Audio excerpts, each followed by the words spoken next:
Bueno, entonces aquí pueden ver, si ustedes entran a materiales de la Tierra y van a la parte de minerales, se van a encontrar con, entonces, en las propiedades de los minerales, la fluorita, que es la que aparece allí.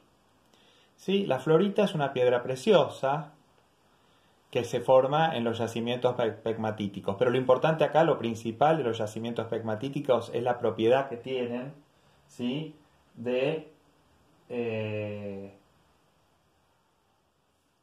Que tienen también que son eléctricos, no aparecen en muchos casos. Acá también aparece el brillo como propiedad. Sí, esta es una piedra preciosa, pero el tema es que en los yacimientos pegmatíticos tenemos lo que llaman las tierras raras, es decir, minerales que son muy buscados desde el punto de vista comercial, porque tenés entonces lo que se llaman los lantánidos, las denominadas tierras raras, ¿sí? Hablábamos el litio, hablamos de el europio, ¿sí?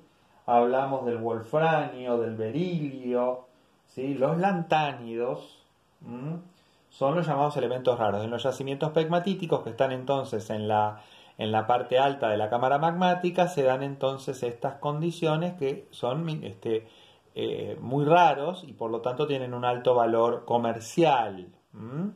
Los yacimientos pegmatíticos tienen, por eso se los llaman elementos o tierras raras. Y que ustedes cuando ven la tabla periódica de los elementos en química, justamente tiene que ver con esto, ¿no? Bueno, volvemos entonces a nuestra presentación y entonces, ¿no? Tenemos que está entonces, ahora vamos a la fase 4 y la fase 5, ¿no? Entonces, en la fase 4 y la fase 5 se dan fuera de la cámara magmática, es decir, hasta la fase 3 se da dentro de la cámara magmática. Lo que pasa es que ya la 3, la 4 y la 5 están mucho más interrelacionadas.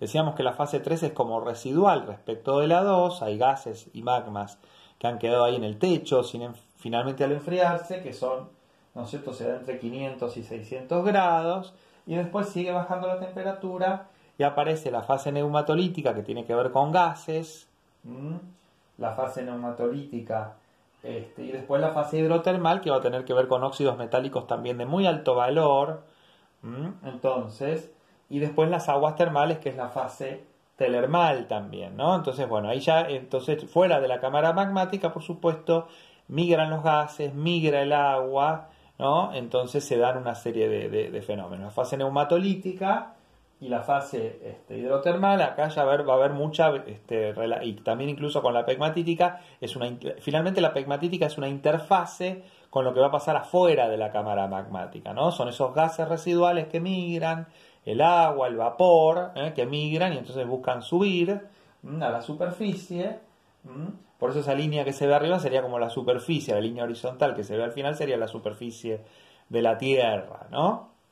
Entonces, en ese sentido, ¿no? Entonces, la fase 4, entonces volvemos nuestro programa de Tarbuk y vamos a ver algunas imágenes para que se entienda de lo que estamos hablando al ver las últimas fases de segregación magmática, ¿no? Entonces, nuevamente vamos a ir, una vez que entramos al programa de Tarbuk, vamos a ir a materiales de la Tierra, ¿no es cierto?, minerales, y entonces vamos a buscar, ¿no? Acá podemos ver, ¿no? Entonces, en la fase que decía neumatolítica, por ejemplo, una que aparece es el sulfuro, el llamado azufre nativo. Por eso también las aguas termales van a tener, ¿no es cierto?, van a ser sulfurosas, ¿no? El azufre nativo se puede ver incluso en superficie, en las fumarolas de los volcanes, ¿sí? El azufre nativo tiene color amarillo característico y tiene un olor como a huevo podrido cuando sale a la superficie por la presencia de sulfuros. Esto tiene que ver con la fase neumatolítica, es decir, que los gases que migran desde la cámara magmática, incluso que llegan a superficie en las bases de los volcanes, donde hay fenómenos volcánicos, es muy habitual que aparezcan fumarolas con azufres nativos, con estos, ¿no es cierto?, con estas rocas amarillas, con ese olor característico, como decía, huevo podrido, ¿no? Bueno, Y después, obviamente también, en la fase hidrotermal, son muy importantes, la fase hidrotermal es muy importante desde el punto de vista mineral, digamos de la explotación mineral, porque se forman el cobre, el oro, ¿no? Entonces son, ¿no? Minerales de muy alto valor, ¿no es cierto? Decíamos Chile es el primer exportador mundial de cobre. Bueno, porque en la fase hidrotermal se forman óxidos de cobre, ¿no? Entonces esto que está en la parte alta, después de la cámara magmática, cerca a superficie, hace que Chile tenga enormes yacimientos de cobre.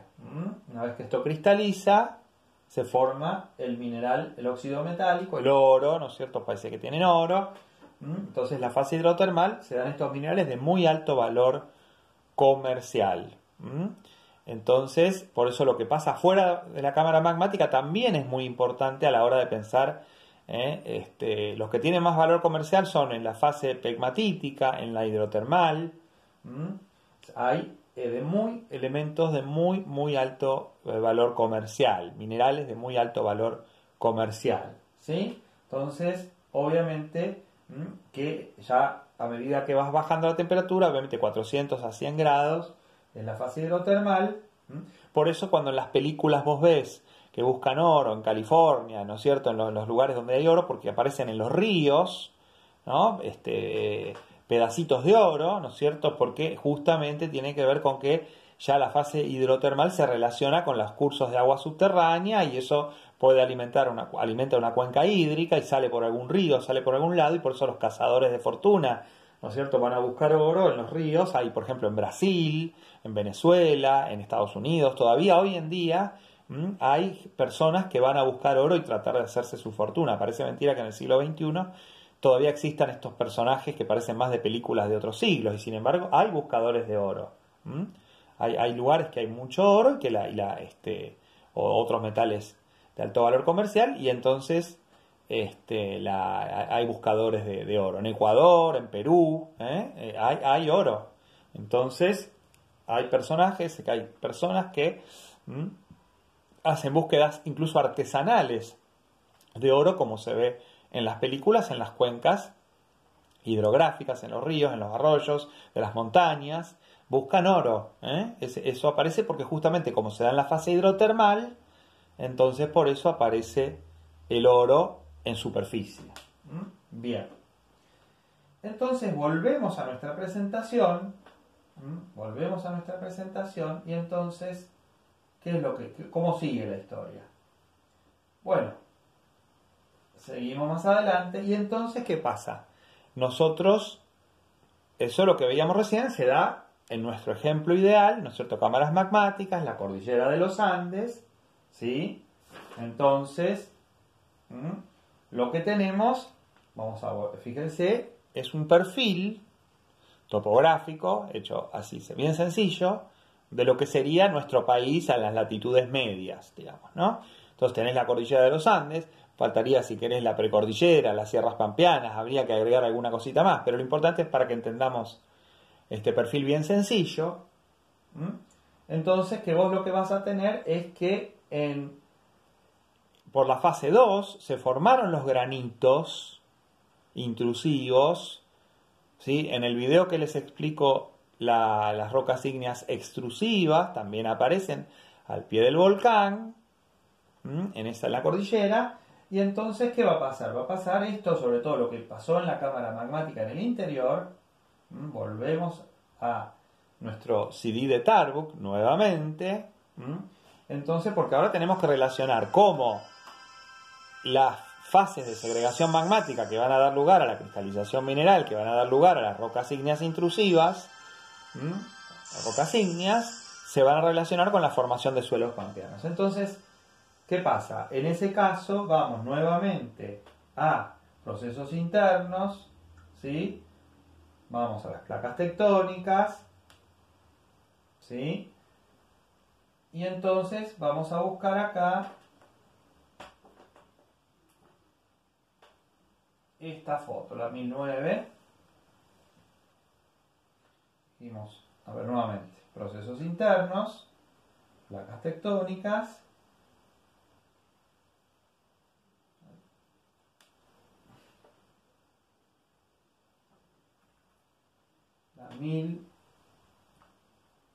2009. Ahora sí. Entonces, fíjense, ahí tenemos las cámaras magmáticas apagadas, que ya estuvimos analizando, es decir, acá ya se dio la cristalización mineral completa, las cámaras magmáticas se apagaron después de miles de años, se dio toda la cristalización mineral y ¿qué va a pasar?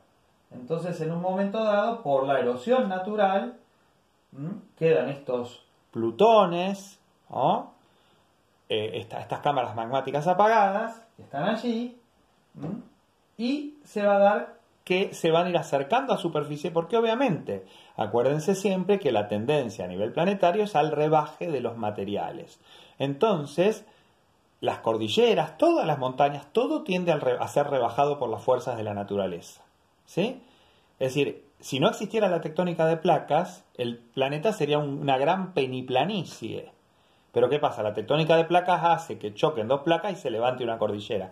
Pero después que esa cordillera se levanta, el trabajo de la naturaleza empieza a rebajar los materiales. Esto se produce todo el tiempo, el rebaje, el ataque físico, el ataque químico, el viento, el agua, la temperatura, los agentes químicos y físicos que van trabajando sobre el relieve y van rebajando la corteza, van rebajando el relieve. Entonces ahí lo que pasa es que las cámaras magmáticas, fíjense, lo volvemos a mostrar, quedan en un momento dado en superficie o muy cerca a superficie. Y por eso volvemos a la idea de que los países que están sobre cámaras magmáticas apagadas tienen tanta cantidad de minerales de alto valor comercial, ¿sí?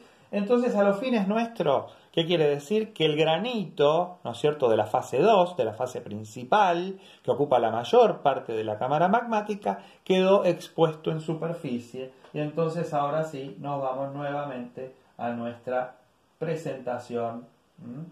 Fíjense entonces, el granito intrusivo, también están las rocas ígneas extrusivas, las que han salido por el volcán, todo eso queda en superficie y empieza a ser transportado ladera abajo por la montaña, ¿no es cierto? Los ríos lo llevan, el viento también, el polvo va transportándose, los procesos volcánicos también, por supuesto, las cenizas del volcán, todo va viajando por aire, se forman cantos rodados que van bajando por la montaña y en esta secuencia lo que vamos a ver es que si vemos lo que se forma al lado de la cordillera de los Andes, se forma una gran llanura, es la llanura chacopampiana o la llanura pampeana en este caso, que es la que está a nuestra latitud, ¿sí? Entonces la secuencia de depositación, ¿qué quiere decir? Que hay una granulometría.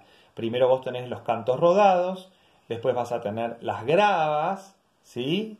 Después vienen las arenas, después vienen los limos, después vienen las arcillas, y eso va a formar un ambiente sedimentario que es la llanura pampeana y que incluso los sedimentos van a seguir viaje más allá y van a dar lugar a la plataforma continental, que es lo que se ve en el mar abajo del mar argentino, ¿sí? Entonces, ¿por qué tenemos una enorme plataforma continental en la costa atlántica nosotros, en el mar argentino? Porque el proceso de sedimentación sigue abajo del mar. ¿Por qué Chile no tiene plataforma continental? Porque Chile tiene una subducción, por lo tanto tiene una enorme fosa, ¿no es cierto? Y no tiene esa depositación de sedimentos, se queda ahí, no se forma una plataforma continental. La fosa, recordemos que es lo más profundo que hay en el mar y que está al lado de la costa, ¿no? Entonces Chile tiene una subducción y tiene una enorme fosa. La fosa, ¿no es cierto?, de Atacama, la fosa chileno-peruana, tiene distintos nombres. Nosotros no tenemos una fosa, porque nosotros no tenemos subducción del lado del Atlántico, tenemos la plataforma continental, que es una continuidad en sedimentos, en este caso de la llanura pampeana, ¿sí? Pero lo importante entonces es que los granitos que subieron a superficie, que es la principal de la fase 2 de la cámara magmática apagada, son atacados por el agua, por el viento, ¿no es cierto?, por los agentes químicos, los agentes físicos.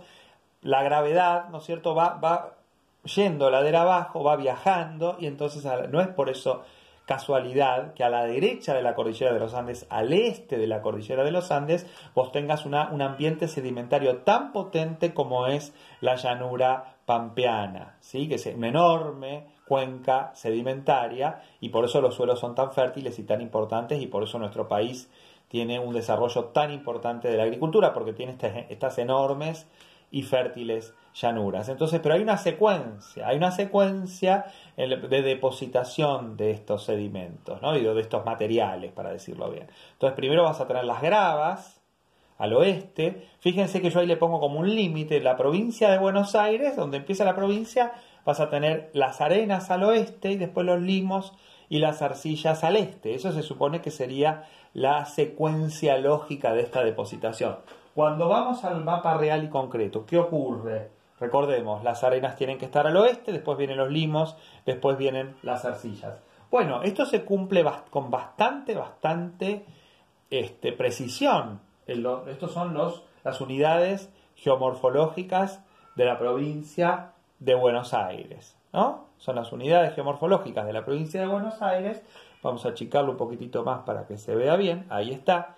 Entonces, fíjense, a nosotros no nos van a interesar todas, nos van a interesar las que tienen que ver con la formación de suelos. Entonces, nos van a interesar la 2, la 3 y la 4. ¿Por qué no nos van a interesar la 1, la 6, la 3, la 1, la 7, la 6? ¿Por qué no nos van a interesar? No nos van a interesar porque va a tener que ver con sierras, va a tener que ver con algunas cuencas de lagunas. ¿Sí? Eso no nos interesa. Nos van a interesar la 2, que es la pampa ondulada, la 3, que es la pampa interserrana, la 4, que es la pampa deprimida, y la 5, que es la pampa arenosa o medanosa. Esas son las 4 unidades geomorfológicas que nos interesan. Fíjense entonces, decíamos, al oeste están las arenas. Bueno, la unidad 5 es la pampa arenosa, al oeste están las arenas. ¿Sí? Y después nos van a interesar la 2, la 4 y la 3. ¿Sí? Bueno, la 2 es limo-arcillosa, al igual que la 3. Ahí no aparece toda la explicación, pero la pampa ondulada y la pampa interserrana son ambas limo-arcillosas en su conformación. Van a tener una capa de limo encima de una capa de arcilla y por eso esos suelos van a ser tan fértiles y tan apropiados para la agricultura. Y la pampa deprimida va a ser arcillosa, es decir, la zona que está más al este de todas, que es la 4, es arcillosa, es la pampa deprimida, ¿sí? Entonces, lo que va a ocurrir es que lo que vamos a tener es que son zonas donde va a haber un desarrollo productivo diferente en estas unidades geomorfológicas de la provincia de Buenos Aires. La pampa ondulada es limo-arcillosa, es la 2. Bueno, esa es la zona premium de la Argentina para la agricultura. Ahí está lo que se llama la zona núcleo sojera. Es la parte norte de la provincia de Buenos Aires que continúa en Santa Fe, en el sur de Santa Fe, sudeste de Córdoba, la mejor zona del país, la zona más importante. Entonces acá los suelos, que son del orden de los molisoles, se llaman argiudoles. Estos suelos tienen muy pocas limitaciones, sobre todo en la pampa ondulada.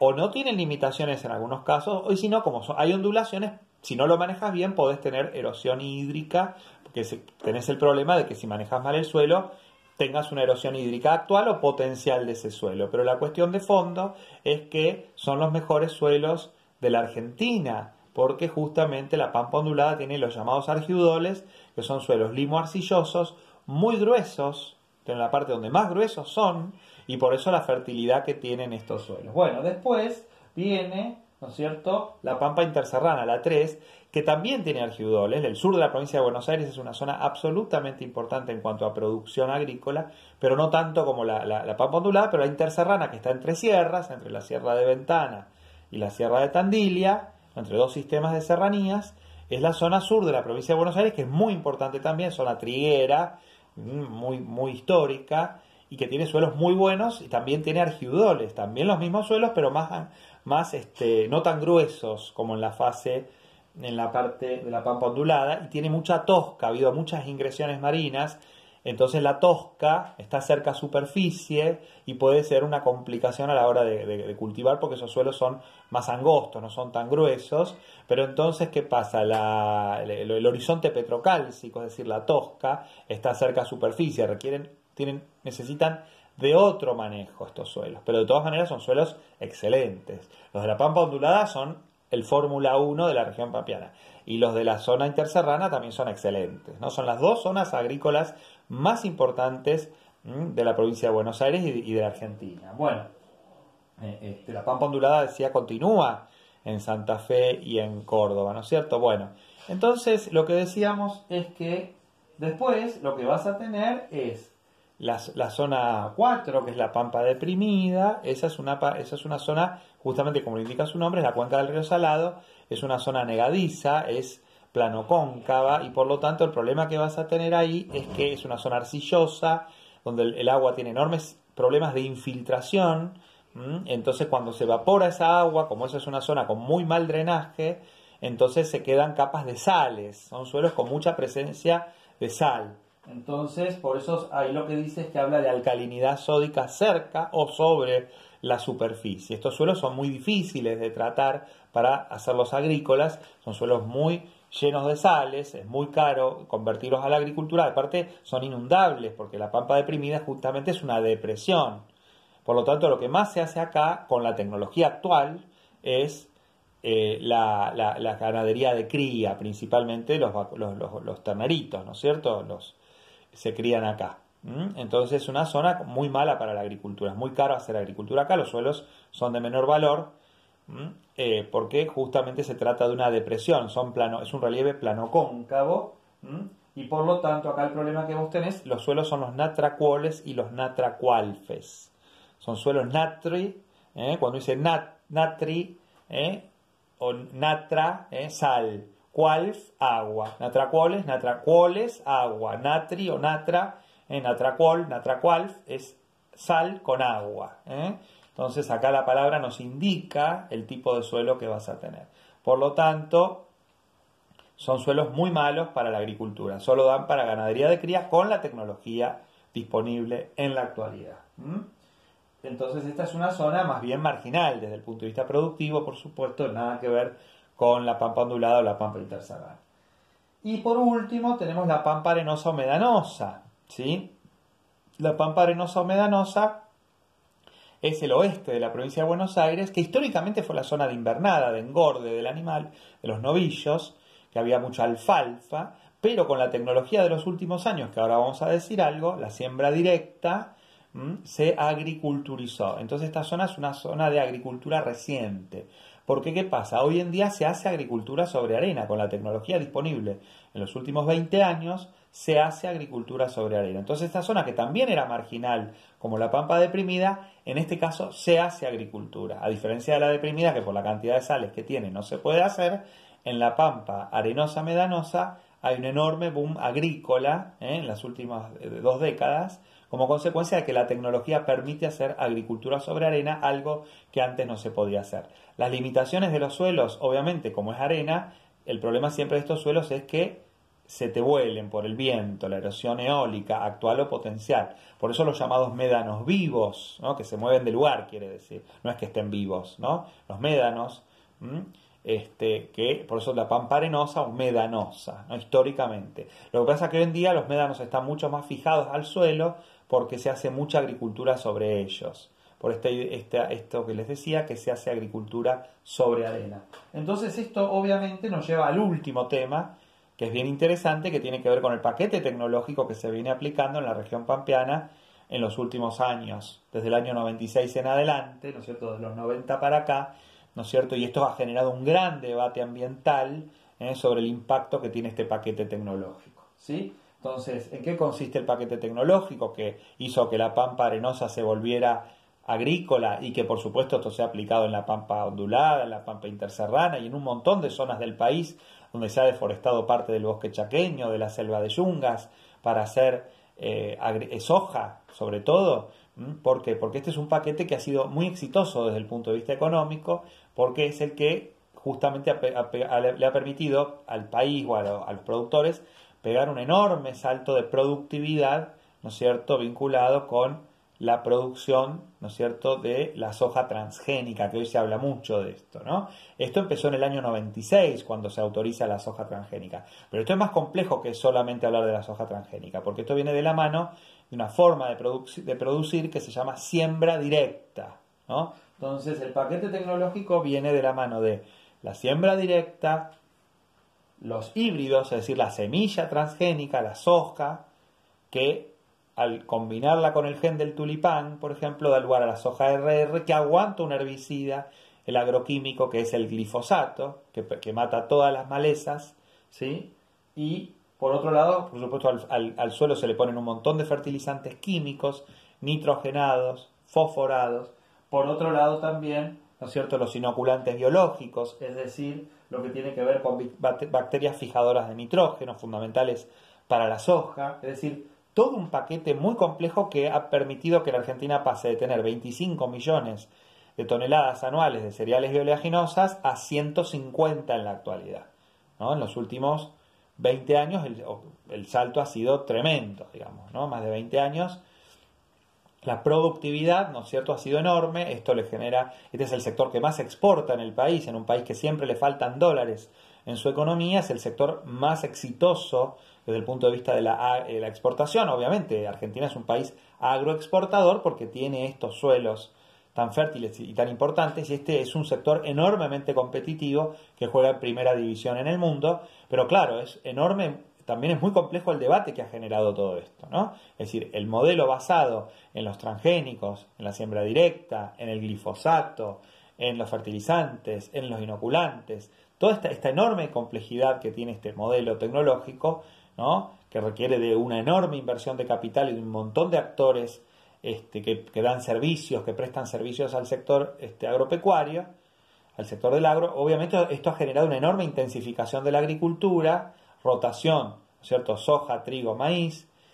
Es decir, las 4 estrellas, los 4 cultivos son soja, trigo, maíz y girasol, pero bueno, la presencia de la soja, como todos ustedes saben, que es muy demandada por Oriente, es el cultivo estrella, y por lo tanto esto ha generado enormes debates, lo que tiene que ver con el paquete tecnológico aplicado en la región pampeana. Entonces estos debates, que por supuesto sobre quienes están en la carrera de ecología, de geografía, etcétera, van a tener otras materias donde van a debatir de estos temas, ¿no es cierto? Entonces va a tener que ver, ¿no es cierto?, bueno, qué discusiones hay, los impactos ambientales, ¿no es cierto?, el avance de la frontera agrícola con la destrucción de la selva, del bosque, como recién decía, la selva de las yungas, en el NEA, el bosque chaqueño, en el NEA, perdón, en el NOA, el noroeste argentino, ¿no?, en las selvas de yungas y la selva chaqueña y el bosque chaqueño en el noroeste argentino.